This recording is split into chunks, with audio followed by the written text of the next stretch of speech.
Nesse espaço do nosso Economia e Desenvolvimento, doutor Gustavo Bernardi, obrigado pela sua presença uma vez mais, né? Sempre tem muitas novidades nessa área, né, doutor Gustavo? Sempre tem muitas. Mercado imobiliário, qual é a de hoje? Hoje eu vou falar do índice novo de correção dos aluguéis residenciais. Em janeiro deste ano, a Fundação Getúlio Vargas criou um índice que ela já vinha trabalhando há algum tempo, chama-se o IVAR, Índice de Variação de Aluguéis Residenciais. Esse índice é o resultado do monitoramento de 10 mil imóveis no Rio de Janeiro, São Paulo, Belo Horizonte e Porto Alegre, né? Então a FGV está monitorando esses 10 mil imóveis, está acompanhando a variação do valor de aluguel desses imóveis e publicou então, chancelou um índice novo chamado IVAR. Se eu te lembrar, Silvio, nós falamos muito aqui durante a pandemia de que estava havendo um grande problema para os locatários, que era o reajuste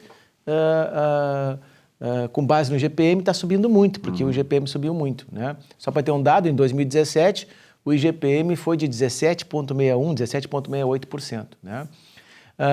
17,78%. O que ocorre, né? Com base nisso, a Fundação foi atrás de tentar criar um índice que fosse uma opção para os locatários e para os locadores rediscutir ali o valor do seu aluguel, né? Muitas pessoas pediram revisão dos seus contratos de locação, muitas pessoas pediram alteração do seu índice, então aí foram para o IPCA, para o IPCAE, se tentou encontrar outros índices, né? Até que a FGV, tentando auxiliar nisso tudo, criou este índice.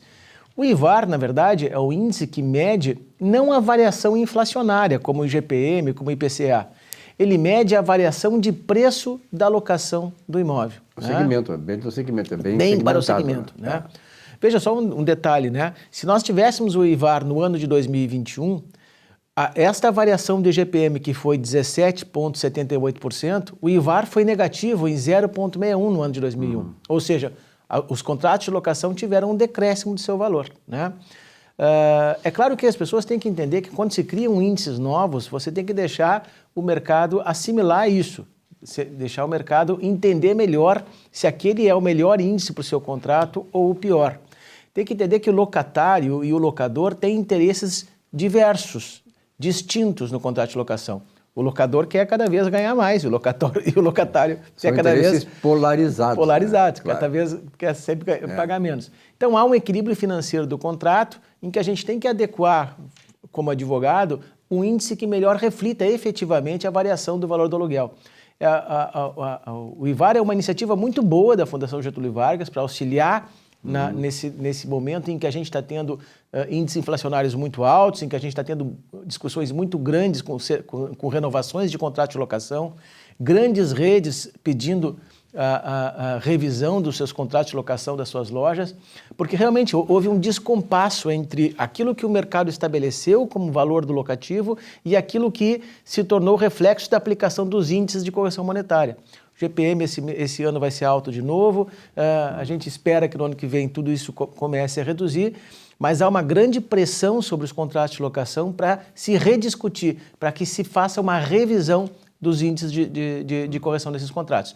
E o IVAR, Índice de Variação dos Aluguéis Residenciais, é uma boa alternativa, deve ser utilizada, deve ser ponderada, deve ser analisada pelos agentes do mercado, para que venha, então, a substituir ou agregar aí uma outra oportunidade de se aplicar uma variação nos contratos de locação. O senhor falou aí que o IVAR, esse novo indicador aí de variação de preço da Fundação Getúlio Vargas, ele tem por base Rio de Janeiro, São Paulo, Belo Horizonte e Porto Alegre, isso, né?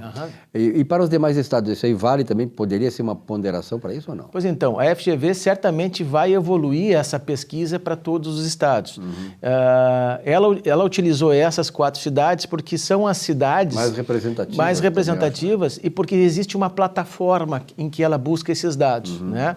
Então, na medida em que esse índice for sendo assimilado pelo mercado, porque o índice novo, Silvio, depende muito do mercado aceitar ele ou não, né? Então, nós temos que ver se o mercado imobiliário vai aceitar o IVAR, né?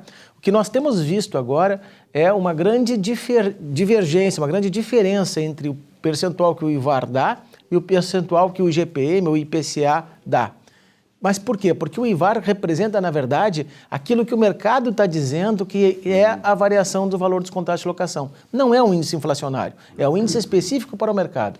A minha esperança é que esse índice venha a ser utilizado. Na verdade, assim, do ponto de vista econômico, ele é um índice inflacionário do segmento, não é da economia geral, porque, na verdade, se tomar a economia geral, entrariam os indicadores que não tem nada a ver com a construção civil, não tem nada a ver com a relação de mercado entre o locador e o locatário, né? Do próprio índice de variação dos preços de construção, etc. e tal, ao passo que o índice inflacionário tem coisas que... Então, eu acho importante ter um indicador específico, como é o IVAR agora. Essa é a proposta, Silvio, exatamente isso. Ou seja, é colher informações do mercado, do próprio mercado, e criar um modelo estanque do processo inflacionário para dizer o seguinte, olha, as locações lá no município de Porto Alegre, as residenciais, estão variando lá tantos %, né? E é isso que nós... ou o proprietário, aquele que vai colocar o imóvel aluguel, tem que se socorrer dessa informação, né? Para ajustar justamente o valor do locativo dele àquilo que o mercado está disposto a pagar, porque senão ele não vai conseguir seguir com o contrato de locação dele. Bom, eu tenho passado muito ali no 4º distrito, eu gostaria de explorar um pouquinho mais o doutor Gustavo Bernardo, que tem essa experiência nisso, está trabalhando, tem expertise dessa coisa, e vejo assim muitas ruas sendo asfaltadas, o ambiente está sendo preparado.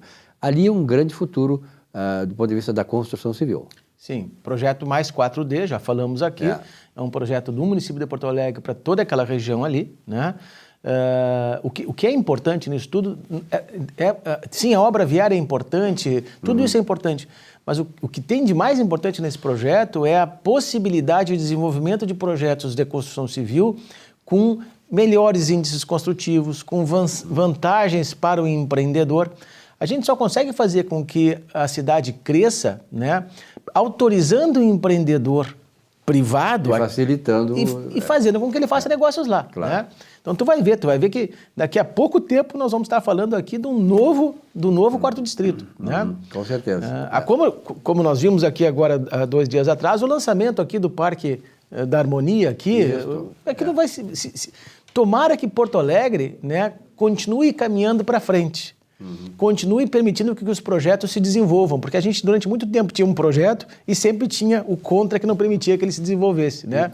O contra está por aí, o contra está na sorrateira, esse do contra voltar, olha, acabou. A mesma coisa no país inteiro, eu tenho alertado isso aqui, nós estamos num processo de afirmação do país livre, independente, democrático, que quer a prosperidade de todo mundo, dando a oportunidade a todo mundo, mas tem, por outro lado, sorrateiramente aí um movimento que quer exatamente o contrário. Então nós temos que ter muito presente isso, inclusive nas eleições da Prefeitura de Porto Alegre daqui a 2 anos. Sim, é importante que Porto Alegre permaneça nesse viés de progresso, né? De desenvolvimento. Né? E é importante que continue essa compreensão que o setor público, que o ente público tem que auxiliar o privado. Né? Perfeito. Porque a gente viu durante muitos anos aqui a criação de empecilhos ao setor privado e que desmotivava as pessoas a investir aqui, as empresas a investirem aqui. Né? E saíram muitas empresas daqui. O mercado imobiliário de Porto Alegre passou de 2015 a 2019, né, estanque, né, sem nenhum novo empreendimento relevante para a cidade. É verdade. Então, Gustavo Bernardo, um abraço, até a próxima oportunidade. Obrigado pelas informações e pelo conteúdo passado aqui, que eu tenho certeza, né, ajudou milhares de pessoas que estão nos assistindo. Eu que agradeço, Silvio. Um rápido intervalo, já voltamos com o nosso Economia e Desenvolvimento. Até já.